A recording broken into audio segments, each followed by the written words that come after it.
Assalamualaikum warahmatullahi wabarakatuh. Perkenalkan, nama saya Muhammad Putra Duriando. Saya berasal kelas 12 MIPA 4. Di sini saya akan mempresentasikan tentang negara maju dan negara berkembang. Terdapat peta konsep yang pertama, yaitu negara maju terdiri dari perekonomian, kependudukan karakteristik, teknologi, persebaran, dan contoh. Yang kedua, negara berkembang terdiri dari kependudukan karakteristik, penduduk dan teknologi, persebaran, dan contoh. Perekonomian negara maju, pendapatan per kapita tinggi. Pendapatan per kapita merupakan hasil kegiatan ekonomi seluruh masyarakat selama 1 tahun.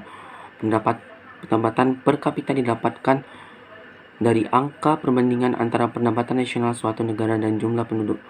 Bank Dunia atau World Bank menggolongkan pendapatan per kapita dengan kriteria negara pendapatan per kapita rendah, yaitu dengan pendapatan per kapita kurang dari 825 US dollar per tahun.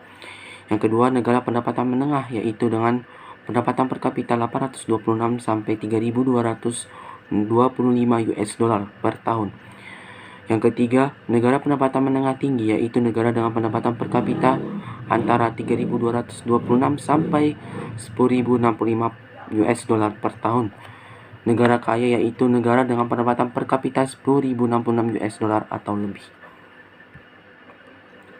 Pertumbuhan ekonomi tinggi. Negara dengan pertumbuhan ekonomi diindikasikan dengan kehidupan penduduk yang sejahtera. Menurut Simon Kuznets, pertumbuhan ekonomi merupakan kenaikan kapasitas dalam jangka panjang dari negara yang bersangkutan untuk menyediakan berbagai barang ekonomi bagi penduduknya. Faktor yang mempengaruhi pertumbuhan ekonomi antara lain SDM, SDA, manajemen, mental kewirausahaan, serta arus informasi.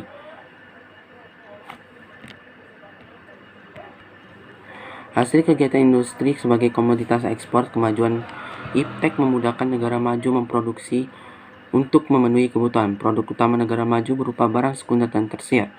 Negara maju mengekspor komoditas dalam bentuk barang jadi yang memiliki nilai jual lebih tinggi.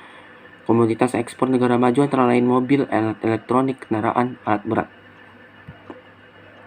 Karakteristik kependudukan negara maju terdiri dari angka pertumbuhan penduduk per tahun rendah. Yang kedua, angka kematian penduduk per tahun relatif rendah. Yang ketiga, usia harapan hidup relatif tinggi. Yang keempat, tingkat pendidikan penduduk relatif tinggi. Yang kelima, tingkat pengangguran rendah. Contoh-contoh negara maju yaitu yang pertama Jepang, yang kedua Amerika Serikat, yang ketiga Korea Selatan, yang keempat Israel, yang kelima Jerman. Contoh negara maju di dunia selain itu yaitu benua Asia terdapat Jepang, Hong Kong, Israel, Korea Selatan, Makau, Taiwan, dan Singapura. Benua Amerika, Amerika Serikat, dan Kanada. Benua Afrika tidak ada. Benua Australia dan Oseania, Australia dan Selandia Baru. Benua Eropa, Norwegia, Swiss, Denmark, Irlandia, Islandia, Turki, Swedia, Liechtenstein, Luxembourg, Belgia, Finlandia, Austria, Slovenia, Republik Ceko, Yunani, Andorra, Siprus, Malta, dan Polandia.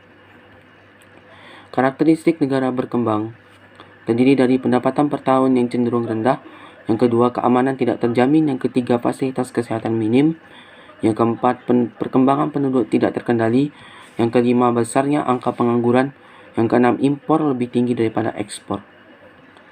Taraf penduduk negara berkembang. Penduduk negara berkembang terdiri dari taraf kemakmuran belum mapan.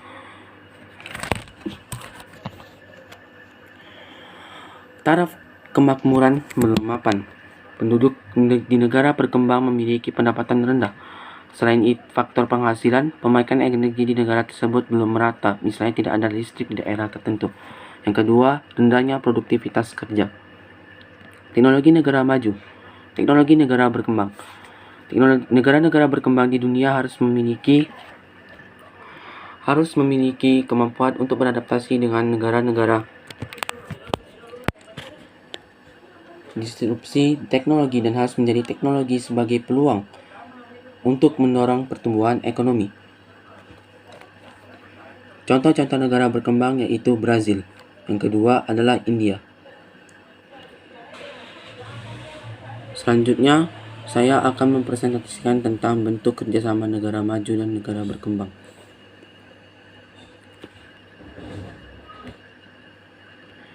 Latar belakang kerjasama bilateral, kerjasama multilateral, dan dampak positif dan dampak negatif kerjasama internasional. Pengertian, perdagangan internasional, ekspor-impor, barang-barang konsumsi dan bahan baku maupun jasa tenaga ahli dan konsultan. Pertukaran sarana dan prasarana atau faktor-faktor produksi, tenaga kerja, teknologi mesin, peralatan, software, dan modal. Hubungan utang piutang timbul karena adanya kegiatan perdagangan internasional dan pembayaran atas sarana dan prasarana produksi yang umumnya dilakukan dengan sistem kredit. Sehingga dapat disimpulkan bahwa kerjasama ekonomi internasional adalah kerjasama ekonomi yang timbul karena perdagangan internasional, pertukaran sarana dan prasarana produksi, dan hubungan hutang piutang yang dilakukan oleh suatu negara dengan negara-negara lain, termasuk hubungan antara penduduk dan berbagai negara. Kerjasama bilateral negara maju dan negara berkembang. Pengertian kerjasama. Hubungan bilateral merupakan suatu interaksi antara dua negara yang di dalamnya membahas kepentingan bersama, baik dalam bidang politik, ekonomi, dan budaya. Interaksi ini merupakan awal dari terciptanya kerjasama yang dilakukan baik oleh sesama individu, kelompok, bahkan negara. Kepentingan nasional suatu negara dapat tercapai dengan memulai interaksi dengan negara lain. Oleh karena itu, hubungan bilateral suatu negara sangatlah penting.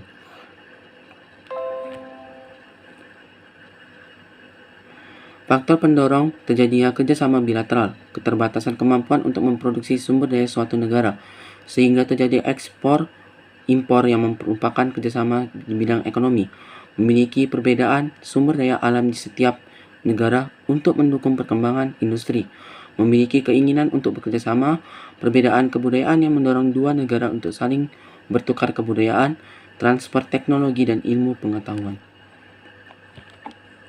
Contoh kerjasama bilateral. Kerjasama bilateral Indonesia dengan Korea Selatan. Politik. Tahun 2021, hubungan diplomatik Republik Indonesia Republik Korea menginjak usia ke-48 tahun.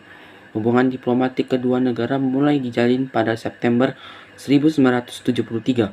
Namun, hubungan tingkat konsulat telah dimulai pada Agustus 1966.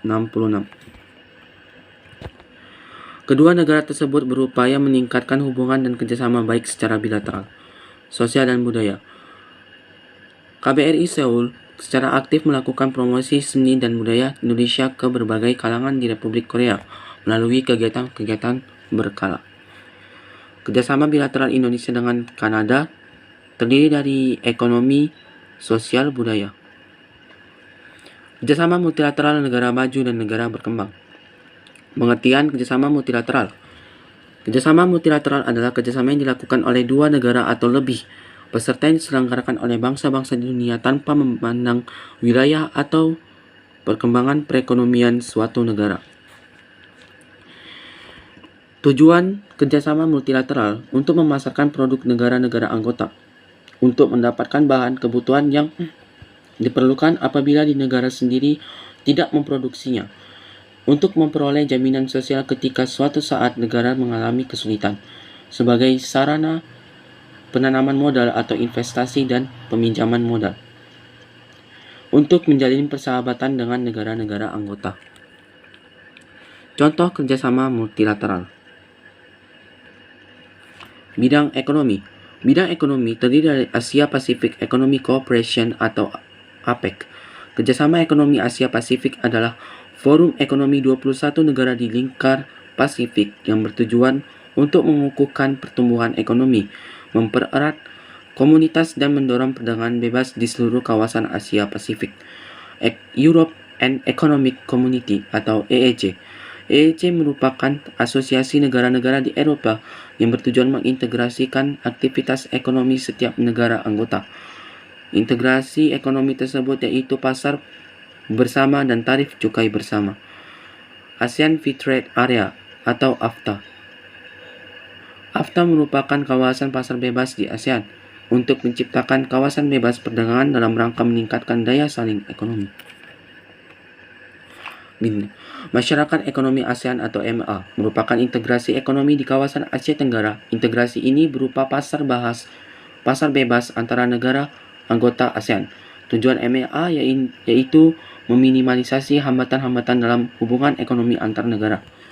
Kelompok G7. Kelompok G7 beranggotakan 7 negara ekonomi maju sama dunia. G7 terdiri atas Amerika Serikat, Inggris, Jerman, Kanada, Jepang, Prancis, dan Italia. Negara anggota G7 merupakan negara pengekspor dengan cadangan emas terbesar, produsen energi nuklir terbesar, dan penyumbang anggaran PBB. Bidang pendidikan sosial dan budaya terdiri dari bidang pendidikan yaitu UNESCO. UNESCO atau United Nations Educational, Scientific and Cultural Organization merupakan salah satu badan khusus yang bernaung di bawah PBB. UNESCO menangani bidang pendidikan, ilmu pengetahuan, dan kebudayaan. Program UNESCO diterapkan melalui pendidikan ilmu alam, ilmu sosial, serta komunikasi dan informasi. Bidang sosial budaya, UNHCR dan UNDP. UNHCR atau United Nations of High Commissioner for Refugees bertugas mengurusi pengungsi di seluruh dunia, termasuk di dalamnya melindungi hak-hak pengungsi. UNDP atau United Nations Development Program bertugas membantu pembangunan negara-negara berkembang menuju pembangunan berkelanjutan. Dampak positif dan dampak negatif kerjasama internasional bagi Indonesia. Dampak positifnya terdiri dari negara dapat memenuhi kebutuhan yang tidak bisa diproduksi di dalam negeri, memperluas pasar bagi produk dalam negeri, memperluas lapangan kerja, menghasilkan devisa, menambah pendapatan negara. Dampak negatifnya, perusahaan dalam negeri yang tidak mampu bersaing akan bangkrut, ketergantungan terhadap bantuan negara lain, penyalahgunaan teknologi, pengangguran meningkat, banyak tenaga kerja ilegal. Sekian dari presentasi saya. Apabila ada kesalahan kata, mohon dimaafkan. Saya tutup dengan wabillahi taufiq wal hidayah. Assalamualaikum warahmatullahi wabarakatuh.